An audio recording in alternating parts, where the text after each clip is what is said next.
Capítulo 10. La segunda pelea. De vez en cuando, en la escuela, a alguien se le caía una bandeja en la cafetería.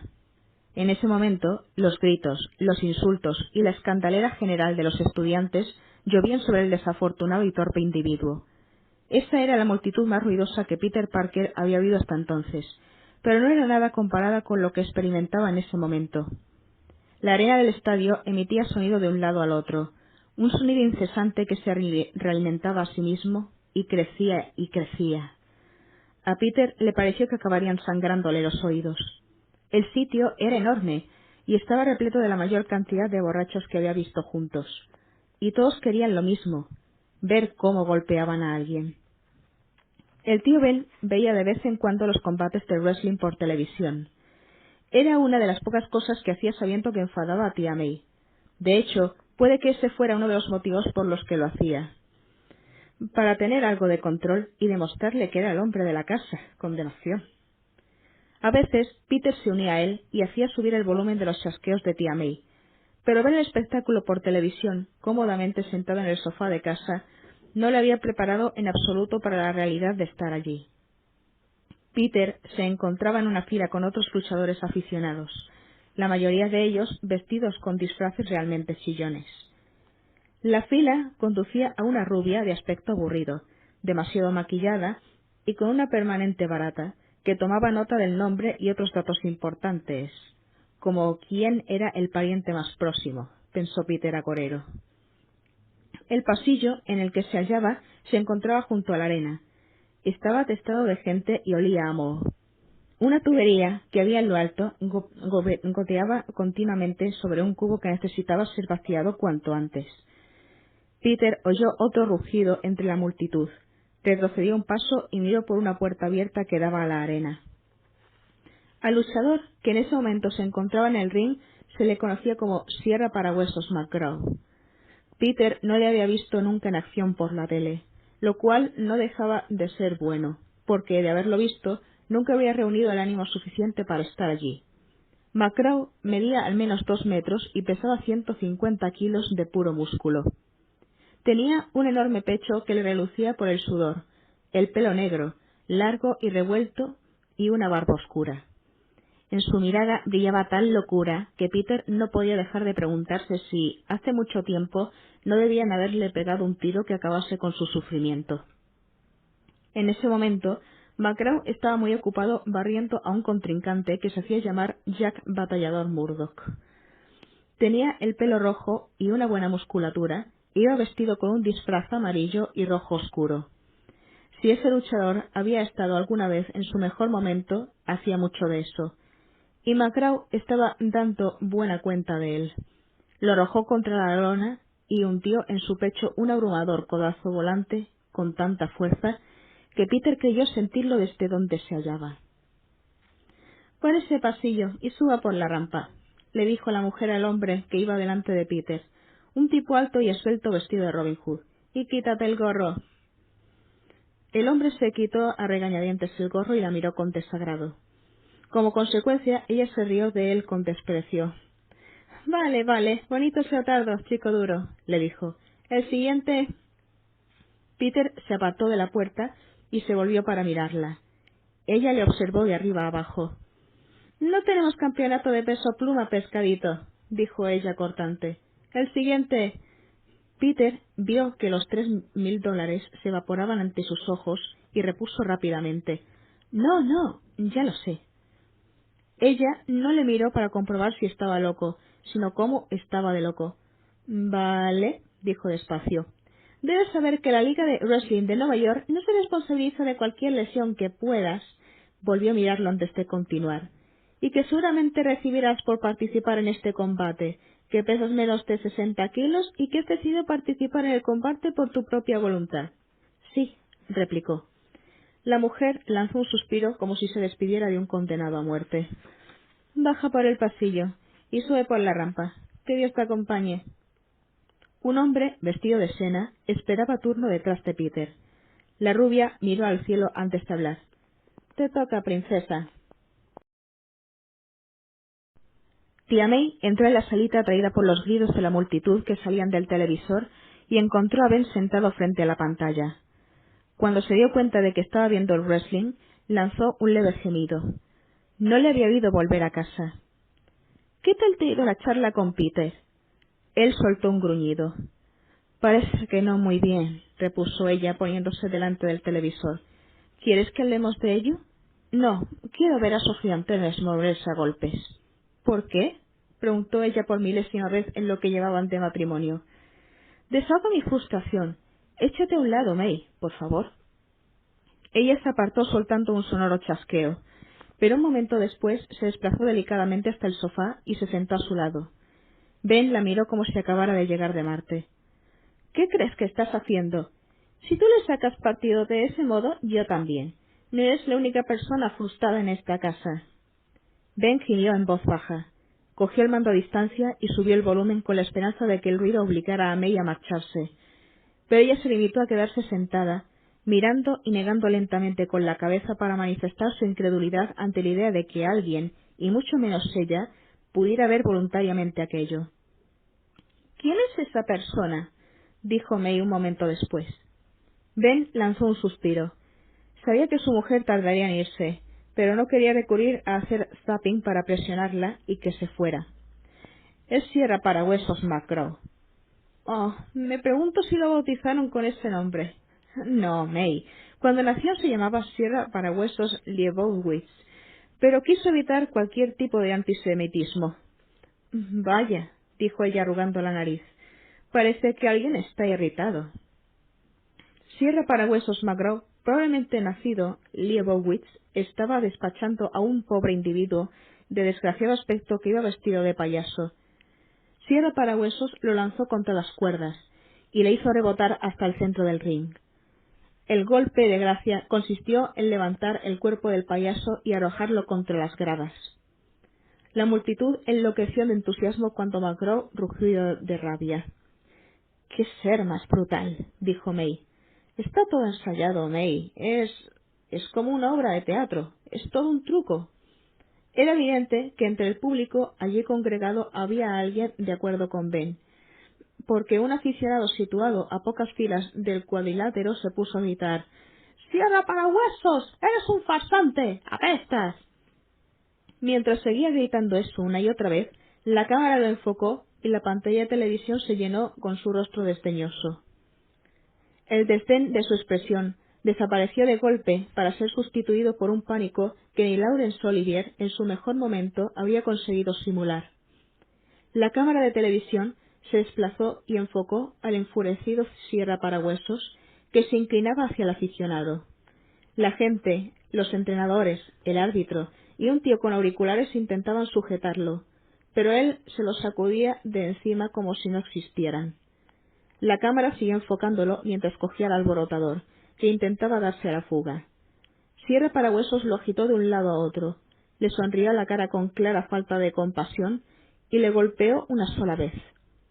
La nariz se volvió un surtidor de sangre y el alborotador lanzó un chillido al desplomarse contra el suelo.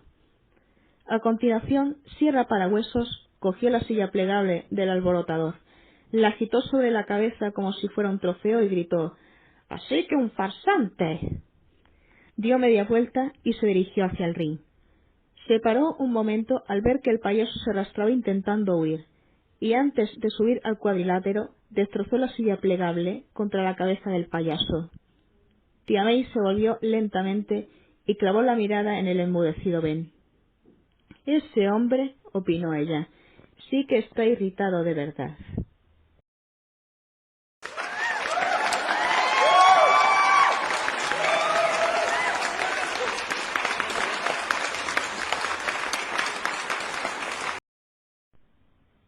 Peter intentaba no asustarse mientras permanecía oculto tras un lienzo oscuro que, a su vez, colgaba tras un gran telón. Empezó a tener la sensación de que sabía por lo que pasaban los gladiadores romanos al entrar en el Coliseo. Oír a todos esos espectadores pidiendo sangre, su sangre, había afectado hasta el más experimentado y seguro de los guerreros, y Peter no tenía mucho de esas dos cosas. —¿Estáis preparados para más? —oyó gritar al presentador. Cuando los gritos del público pidiendo sangre no parecieron satisfacerle, gritó aún más fuerte. He preguntado si estáis preparados para más. La multitud le proporcionó lo que deseaba. ¡Más! ¡Más! ¡Más! Gritaban una y otra vez, golpeando rítmicamente con los pies hasta hacer temblar todo el lugar. Peter se preguntó si no se hundiría el estadio y ese espectáculo tan poco edificante acabaría de una vez. Descubrió cerca de él un monitor donde se veía el cuadrilátero. Sierra Parahuesos estaba sentada en un taburete en una esquina, donde unas doncellas en bikini, conocidas como bonnets, le atendían, le frotaban con una esponja, le daban agua y lo masajeaban. Él permaneció sentado, con una sonrisa burlona en el rostro que a Peter le recordó a Flash Thompson. El miedo empezó a desaparecer y fue reemplazado por el deseo abrumador de aplastar esa sonrisa contra el suelo. Sierra Parahuesos pareció cansarse de tantas atenciones. Se levantó y empezó a hacer flexiones. La multitud enloqueció. Peter miró al cielo. «Sierra Parahuesos está listo», anunció el luchador en voz tan alta que se oyó incluso por encima del vocerío descontrolado de los espectadores. Entonces la imagen del monitor cambió y mostró la cara del presentador. «Que la siguiente víctima suba al ring», llamó dramáticamente. El presentador volvió a desaparecer del monitor, y Peter se dio cuenta de que debía de estar subiendo por la rampa hasta el telón tras el que él se encontraba. Peter se distrajo por un momento al ver en la pantalla a dos chicas con pechos del tamaño de jamones. Desfilaban por el ring. Las chicas, no los pechos, llevando un cartel donde ponía 3 minutos por $3,000. En ese momento el presentador acabó su recorrido y mientras seguía hablando se paró al otro lado del telón.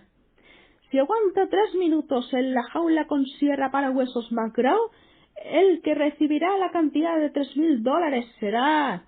Y entonces, tapando el micrófono con la mano para obtener una breve intimidad, miró al otro lado del telón y contempló a Peter con un claro escepticismo. «¿La araña humana? ¿Solo es eso? ¿No se te ocurre nada mejor?» «Sí», repuso Peter, sintiendo que su incomodidad ascendía varios grados en la escala hacia el ridículo. «No, tienes que dar marcha a ese nombre», repuso el presentador, bufando molesto. Y entonces, sin dudarlo, volvió a hablar al micro y continuó justo donde lo había dejado. «La cantidad de $3,000 será para...» El telón empezó a abrirse. Peter respiró hondo, calmándose, intentando apaciguar los latidos de su corazón. «El aterrador, el mortífero, el asombroso Spider-Man». El lienzo negro, que había quedado al descubierto al correrse el telón, se alzó en el momento previsto y Peter Parker quedó al descubierto. Pero no parecía aterrador ni mortífero, y mucho menos asombroso. La reacción del público fue de risa mezclada con... bueno, más risa, y él siguió sintiéndose sencillamente ridículo. El tío Ben contuvo una carcajada al verlo. Gran preámbulo para tan escaso espectáculo. El contrincante de Sierra de Huesos era un idiota bajito, vestido con los pantalones azules de un chándal, un jersey rojo con un dibujo de tela de araña y... «¿Qué es esa cosa que lleva en la cabeza?», preguntó Ben. Parecía una especie de capucha que le cubría la cabeza, la cara y el cuello. Solo dejaba al descubierto los ojos y el puente de la nariz. «Es un pasamontañas», le dijo May. «¿No te acuerdas? Le regalé uno a Peter cuando cumplió los 14. De hecho, se parece a ese. Puede que se lo haya regalado su madre». «Pues desde luego no le hizo ningún favor. Mi mamá me viste con ropa rara». Menudo grito de guerra. Ben soltó un bufido. «Luchadores que se visten como adolescentes. Esto es lamentable, lamentable. George el guapo.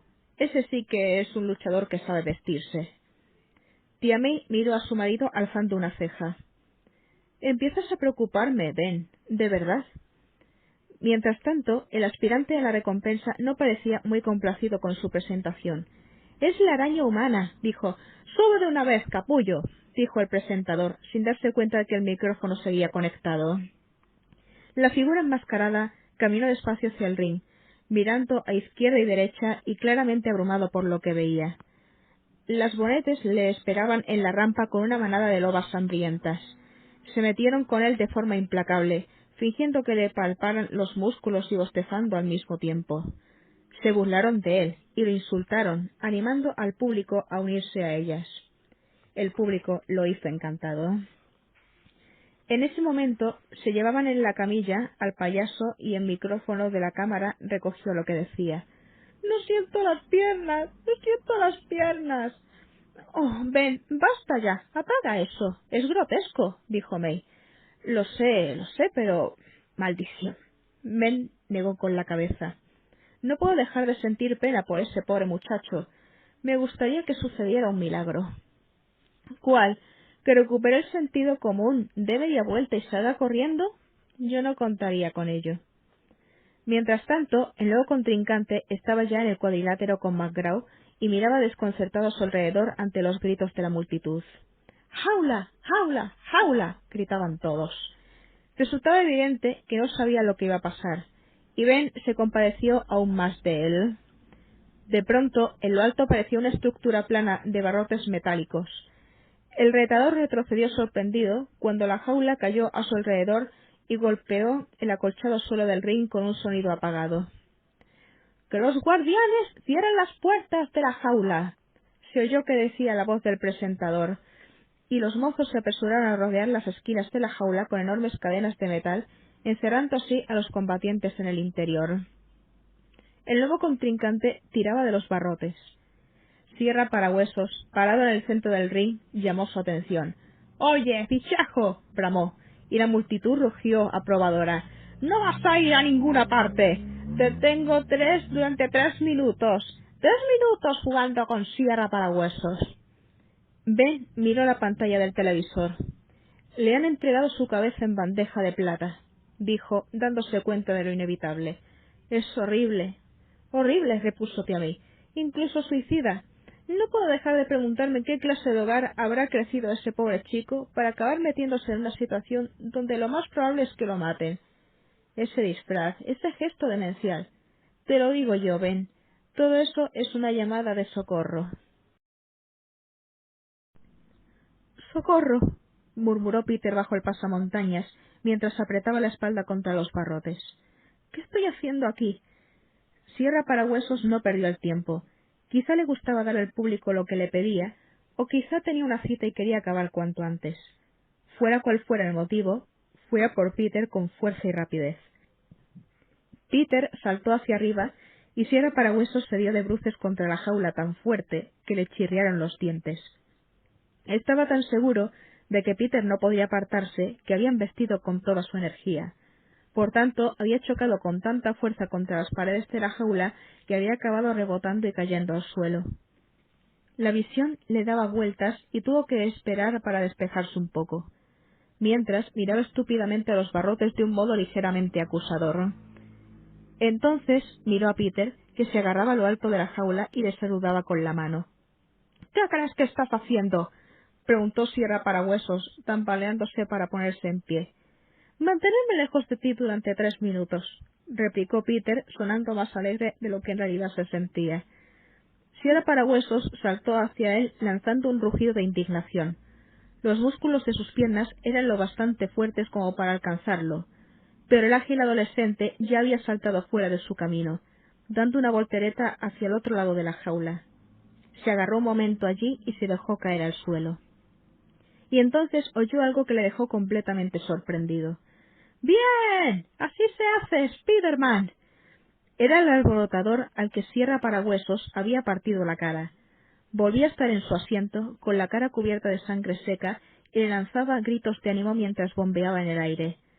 Más personas de la multitud se unieron a él, aparentemente complacidos con el espectáculo que estaba ofreciendo Peter. Entonces sintió que su sentido arácnido le avisaba.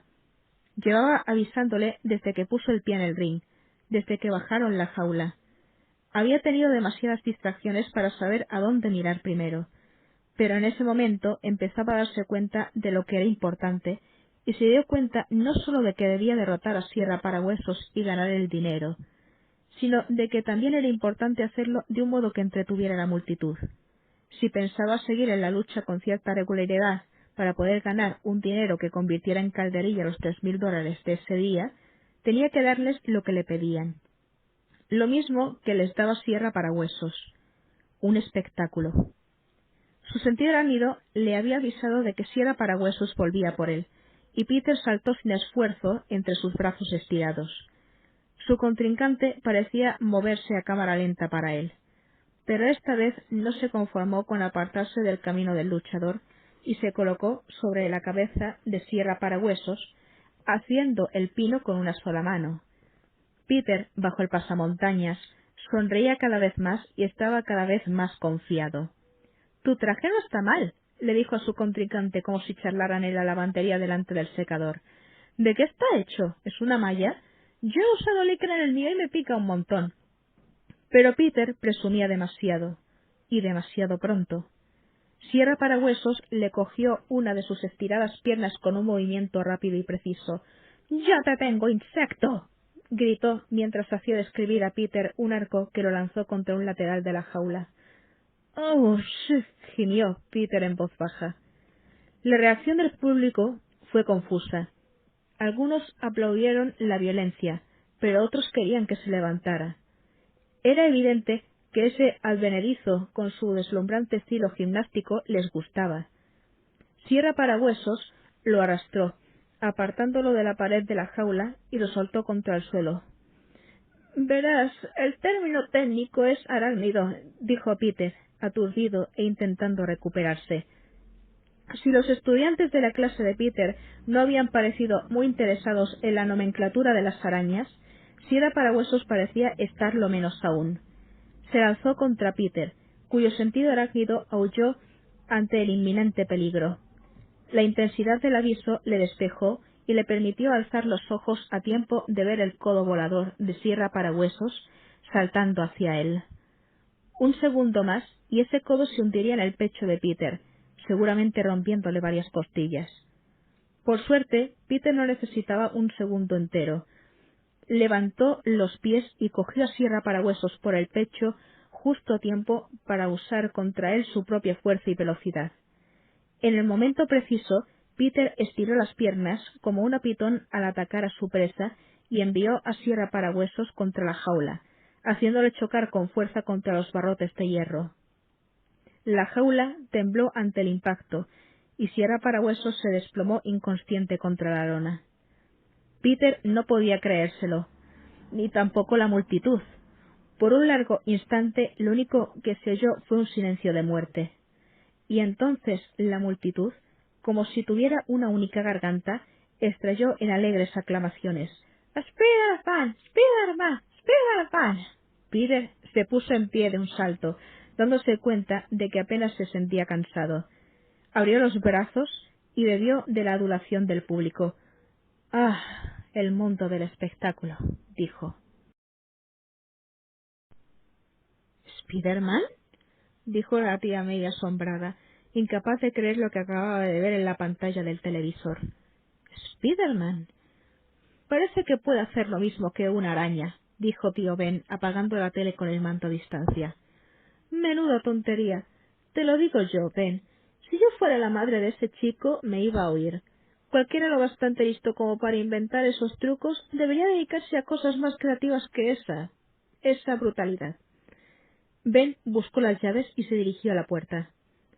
«Si alguna vez me lo encuentro, procuraré decírselo de tu parte. Hasta entonces ya tengo bastantes preocupaciones con pensar en lo que voy a decirle a Peter». La puerta se cerró tras él con un chasquido, y tía May sintió un escalofrío. Había algo en cómo se había cerrado la puerta, una especie de conclusión en el sonido. Entonces se encogió de hombros y fue a ponerse un jersey.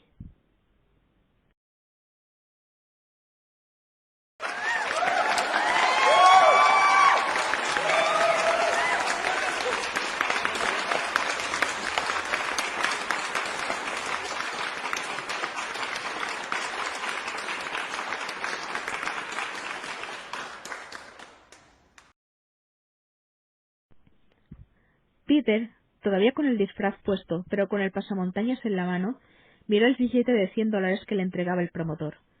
Estaban en su despacho, encima de la arena. Era un lugar cutre. Una de las patas de la mesa estaba calzada con una guía de teléfonos. El promotor se secaba la sudorosa calva con un pañuelo. —Y ahora fuera de aquí —le dijo con brusquedad. —100 pavos —dijo Peter incrédulo—. El anuncio ponía 3000. —Vuelve a leerlo, cabeza de red —dijo el promotor claramente irritado—. Ponía 3 de los grandes, por 3 minutos. Tú los has liquidado en 2. Por eso te decía y tienes suerte de que te los dé. Salió de detrás de la mesa y agitó un cigarro ante la cara de Peter. —Has hecho que mi mejor luchador parezca una niñita. Peter sintió que la rabia se acumulaba en su interior. Había noqueado a Flash Thompson, y Flash seguía teniendo a Mary Jane y seguía siendo un héroe. Acababa de aplanar al terror del cuadrilátero, al gran Sierra para huesos, y ese cerdo no quería darle el dinero que le debía. ¿Qué demonios tenía que hacer para que lo respetaran un poco? —Necesito ese dinero —ladró Peter en la cara del hombre, casi sin poder contener la rabia. Durante un instante el promotor pareció intimidado, pero tras mirar a Peter a los ojos se dio cuenta de que, por muy enfadado que pudiera estar, no era ninguna amenaza. No le iba a partir en 2, por muy tentadora que le pareciera esa idea.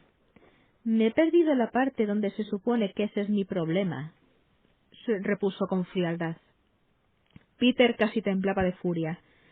Se dio media vuelta y salió del despacho, disgustado con el promotor por su engaño, y consigo mismo por lo que consideraba falta de carácter. Al salir se cruzó con un hombre con aspecto de comadreja que entraba en ese momento. Tenía el pelo teñido de rubio platino y miraba agitado en todas direcciones. Por un instante su mirada se encontró con la de Peter, pero la apartó. Bien, pensó Peter, por fin alguien que me respeta un poco. Bajó por el pasillo, sujetando en la mano el billete de $100 y murmurando entre dientes. Una parte de él intentaba ver el lado bueno. Después de todo, eran $100 por un trabajo de 2 minutos. Era la mayor cantidad de dinero junto que había visto en su vida. Pero la indignación no era por el dinero, sino por lo que le había hecho para ganárselo y por haberse arriesgado al dolor y a la humillación, y sobre todo por haber obtenido a cambio solo más humillación a manos de ese promotor traicionero que se negaba a darle lo que le había prometido, lo que se había ganado, lo que... ¡Eh! —gritó la voz del promotor de su despacho. —¿Qué demonios te crees? Por un momento, Peter pensó que el promotor le gritaba a él. Igual había cambiado de opinión y quería pagarle. Fue entonces cuando el cristal de la puerta del despacho se rompió. El hombre rubio la había abierto de golpe y salía aferrando una bolsa de lona. —¡Socorro! —gritaba el promotor. —¡Ese tipo me ha robado la recaudación! ¡Se llama mi dinero! Al otro extremo del pasillo, un guardia de seguridad de mediana edad y en baja forma echó a correr todo lo deprisa que pudo, soplando y resoplando. El ladrón iba hacia Peter, y en ese momento la puerta del ascensor, situada detrás del adolescente enmascarado, se abrió con un alegre tintineo. Tú! —le gritó el guardia de seguridad a Peter. —¡Detén a ese tipo! Peter supo al instante lo que iba a hacer, lo que iba a decir, y cuando llegó ese momento lo examinó desde todos los ángulos posibles. Sabía que era despreciable y que escupía a la cara de todo lo que había hecho durante toda su vida. Pero el único que podía pensar era en que tanta rectitud en su vida y tanto hacer lo correcto al final se resumía en 2 únicas cosas: en que Flash Thompson tenía a Mary Jane y en que el promotor se había quedado con su dinero. Pero ahora el ladrón tenía el dinero del promotor y ya era hora de que el karma equilibrara la balanza más rápido de lo habitual. Lo único que tenía que hacer era quedarse al margen de la actuación del karma, y así los injustos recibirían su justo merecido. Enormemente satisfecho, y con la visión más clara del bien y el mal que había tenido en siglos, y puede que en toda la vida, Peter se apartó a un lado y dejó que el ladrón se metiera en el ascensor. —Gracias, colega —le gruñó el ladrón mientras se cerraban las puertas. El guardia de seguridad llegó un instante después de que se cerraran las puertas y las golpeó con los puños, frustrado. Se volvió hacia Peter. —¿Qué es lo que pasa contigo? ¡Le has dejado marchar! —bramó. Y en ese momento llegó el promotor. La cosa mejoraba todavía más. La mejilla, allí donde le había pegado el ladrón, se le hinchaba bajo una gran mancha roja. Así que Peter había salido de rositas, y aun así el promotor había sido el más perjudicado. Oh sí, qué bien sabía la revancha. y entonces el promotor dijo lo que Peter estaba esperando que dijera. «Podrías haber destrozado a ese tipo y lo has dejado largarse con mi dinero». «Me he perdido en la parte donde se supone que ese es mi problema», respondió Peter saboreando cada sílaba. Miró al promotor el tiempo suficiente para ver cómo la cara se le ponía púrpura por la rabia, y a continuación le dio la espalda, y se alejó tarareando una canción. Tampoco había sido una noche tan mala. Vale, le faltaban $2.900, pero se había podido vengar tan deprisa que casi había valido la pena. Casi.